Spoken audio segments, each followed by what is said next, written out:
جیسے ہی حضرت عمر پر حملہ کیا گیا، حضرت عمر زمین پر گر گئے اور ان پر حملہ کرنے والا فیروز مسجد سے بھاگنے لگا، لیکن جیسے ہی مسلمانوں نے اسے پکڑ لیا، فیروز نے اسی خنجر سے اپنا گلا کاٹ دیا، جس کے بعد مسلمان حضرت عمر کو اٹھا کر ان کے گھر لے کر آئے، لیکن گھر پہنچتے ہی جب انہیں کھجور کا پانی اور دودھ پلایا گیا تو وہ ان کے معدے میں جانے کے بجائے ان کے زخموں سے باہر آنے لگا۔ یہ دیکھ کر حضرت عمر کے ڈاکٹر نے انہیں کہا کہ یا امیر المومنین، اللہ کو یاد کریں، کیونکہ اب آپ کا زندہ رہنا امپاسبل ہے۔ اب جب حضرت عمر نے اپنے ہی موت کی خبر سنی تو وہ اس سوچ میں پڑ گئے کہ مسلمانوں کی اس خلافت، جو دنیا کی سب سے بڑی سپر پاور تھی، کا نیا خلیفہ کون ہوگا۔ تو اب حضرت عمر سے ان کے منسٹرز، جنرلز اور بڑے بڑے صحابہ آ کر ملنے لگے اور سب مل کر حضرت عمر کو اسلام کے تیسرے خلیفہ کے بارے میں اپنی رائے دینے لگے۔ تو سب سے پہلے ایک آدمی نے حضرت عمر کو اپنی رائے دی کہ یا امیر المومنین، آپ دنیا کے اتنے بڑے خلیفہ ہیں اور دنیا کا رواج یہ ہے کہ ہر بڑے بادشاہ کے بعد اسی کا بیٹا بادشاہ بنتا ہے، تو اب آپ بھی اپنے بعد اپنے بیٹے عبداللہ بن عمر کو مسلمانوں کا نیا خلیفہ بنائیں۔ یہ سن کر حضرت عمر نے اسے دیکھا اور کہا، اللہ تمہیں تباہ کرے، افسوس ہے تمہاری اس سوچ پر۔ میں نے اپنی پوری زندگی میں کبھی بھی یہ نہیں چاہا کہ مسلمانوں کی خلافت میرے خاندان کو ملے، کیونکہ حضرت عمر یہ نہیں چاہتے تھے کہ مسلمانوں کی خلافت بھی رومن اور پرشین امپائر کے بادشاہوں کی طرح صرف ایک خاندان کے کنٹرول میں رہے۔ اب جب حضرت عمر نے سب کے سامنے اپنے بیٹے کو خلافت سے دور کر دیا تھا تو مدینہ کے سارے لوگ حیران تھے کہ آخر حضرت عمر کس کو خلیفہ نومینیٹ کریں گے۔ فائنلی حضرت عمر نے اپنے بیٹے کو پاس بلایا اور اسے کہا، لکھو، میں اپنے بعد صرف 6 لوگوں کو مسلمانوں کا خلیفہ بننے کے قابل سمجھتا ہوں۔ یہ 6 صحابہ کوئی عام لوگ نہیں تھے، بلکہ ان سب کا تعلق ان 10 لوگوں سے تھا جنہیں رسول اللہ صلی اللہ علیہ وسلم نے اپنی زندگی میں جنت کی خوشخبری سنائی تھی، جنہیں 10 مبشرہ 10 بلیس صحابہ کہا جاتا ہے۔ لیکن اب مسئلہ یہ تھا کہ ان 10 صحابہ میں ایک تو حضرت عمر خود تھے اور 2 صحابہ ان سے پہلے ہی فوت ہو چکے تھے، اور 7 صحابہ ایسے تھے جو اب بھی زندہ تھے۔ تو حضرت عمر نے ان 7 صحابہ میں سے 6 کو خلافت کے لیے نومینیٹ کیا اور صرف ایک کو باہر رکھا، کیونکہ اس صحابی کا نام سعید بن زید تھا، اور یہ حضرت عمر کے کزن اور انہی کے قبیلے سے تھا۔ مطلب حضرت عمر اگین یہ نہیں چاہتے تھے کہ خلافت کسی ایک خاندان کے کنٹرول میں آئے، چاہے وہ خاندان ان کا اپنا ہی کیوں نہ ہو۔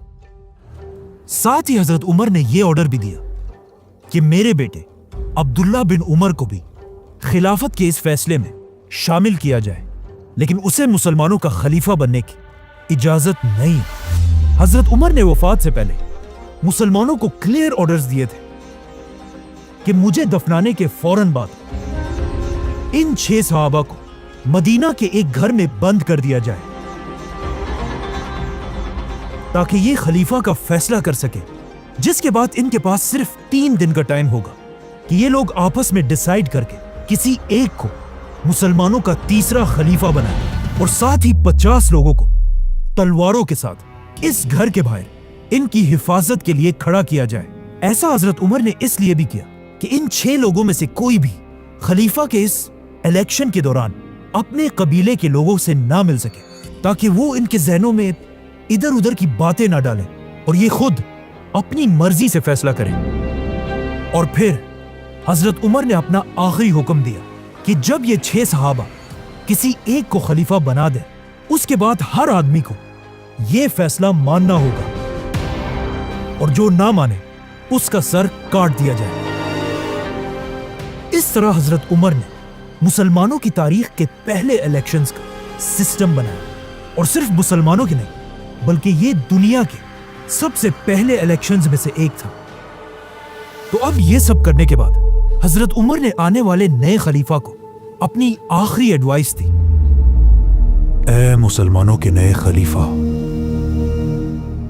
हमेशा अल्लाह से डरते रहना, मुहाजिरीन और अंसार का खास ख्याल रखना, तुम्हारी खिलाफत में रहने वाले नॉन मुस्लिम्स की ऐसी हिफाजत करना जैसे तुम अपने मुसलमान भाइयों की करते हो, और याद रखना कभी भी अपने खानदान के लोगों को मुसलमानों की गर्दनों पर सवार मत करना। नाउ जैसे ही हजरत उमर को दफनाया गया, ये 6 सहाबा मदीना के एक घर में जमा हुए और हजरत उमर के ऑर्डर्स के मुताबिक इस्लाम के तीसरे खलीफा का फैसला करने लगे। अब अगर इन 6 सहाबा की लाइफ्स को गौर से देखा जाए तो इनमें से 3 सहाबा ऐसे थे जो हजरत उमर के दौर में फौजी जनरल्स थे और बाकी 3 ऐसे थे जो सिविलियंस थे। तो जैसे ही वोटिंग शुरू हुई, इन 3 फौजी सहाबा ने अपने आप को खिलाफत की रेस से बाहर कर दिया और अपना वोट बाकी 3 सिविलियन सहाबा को दिया, जिसमें सबसे पहले जुबैर रज़ियल्लाहु तआला अन्हु ने अपना वोट हजरत अली रज़ियल्लाहु तआला अन्हु को दिया। हजरत तल्हा ने अपना वोट उस्मान रज़ियल्लाहु तआला अन्हु को दिया और साद बिन अबी वक्कास रज़ियल्लाहु तआला अन्हु ने अपना वोट अब्दुर्रहमान बिन औफ को दिया।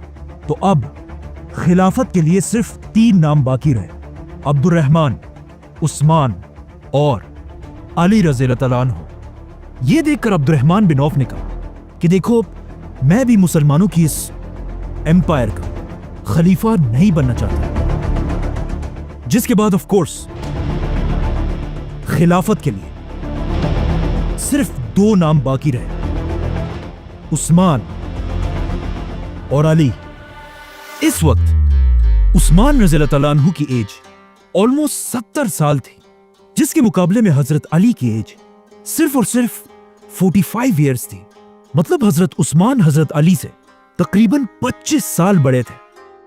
और इन दोनों में मुसलमानों का खलीफा कौन होगा, यह फैसला हजरत अब्दुर्रहमान बिन औफ ने करना था, क्योंकि उन्होंने अभी तक अपना वोट किसी को नहीं दिया था। अब जब मुसलमानों का नया खलीफा चूज करने की सारी ताकत अब्दुर्रहमान बिन औफ के हाथ में थी, जो एक बहुत बड़ी जिम्मेदारी थी, तो अब इसका फैसला करने से पहले अब्दुर्रहमान बिन औफ रज़ियल्लाहु तआला अन्हु मदीना के बड़े बड़े सहाबा के पास गए और उनसे उनकी राय पूछी।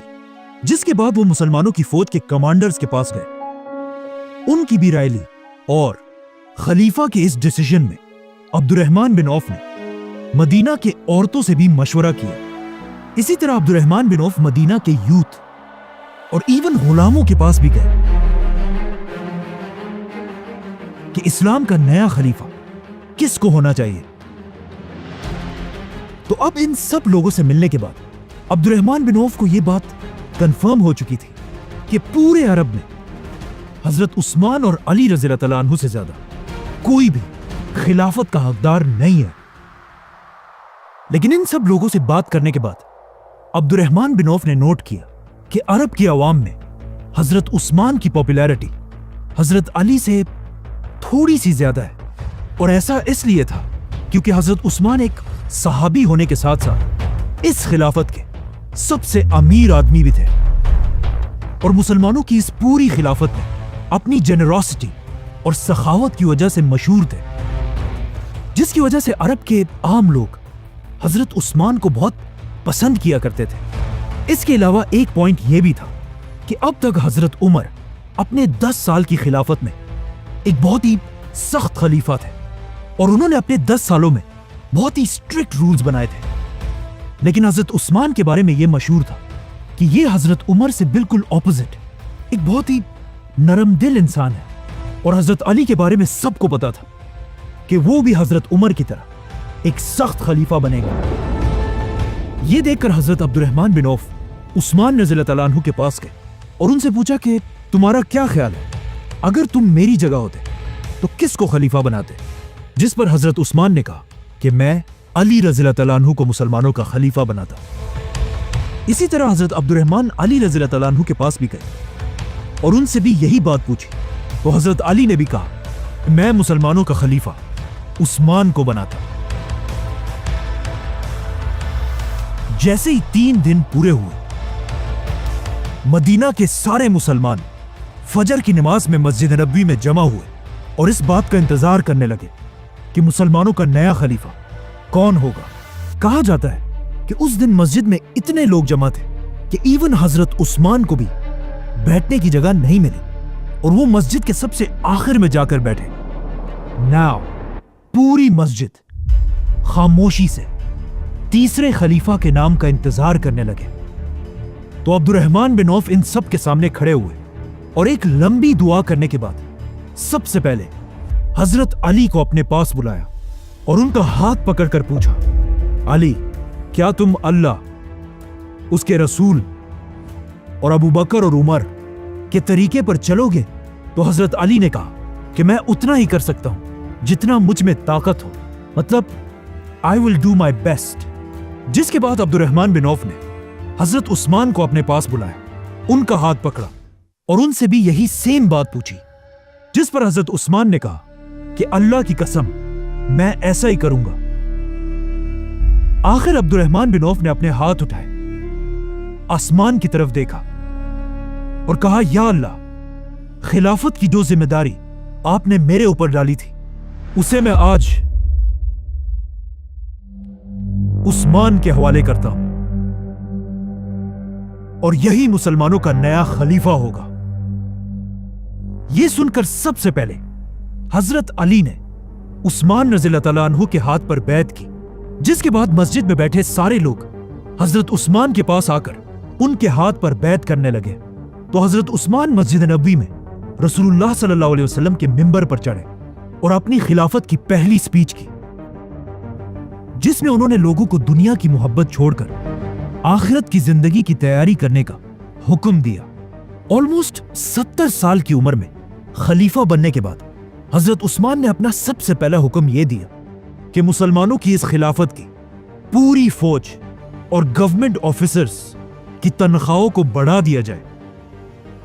और फिर मदीना से हजरत उस्मान ने सारे गवर्नर्स की तरफ लेटर्स भेजे, कूफा, बसरा, दमश्क, अलेक्जेंड्रिया। इन लेटर्स में हजरत उस्मान ने क्लियर ऑर्डर दिया था कि हजरत उमर तो दुनिया से चले गए हैं, लेकिन मुसलमानों की यह खिलाफत अब भी उसी तरह चलेगी जैसे हजरत उमर के दौर में थी।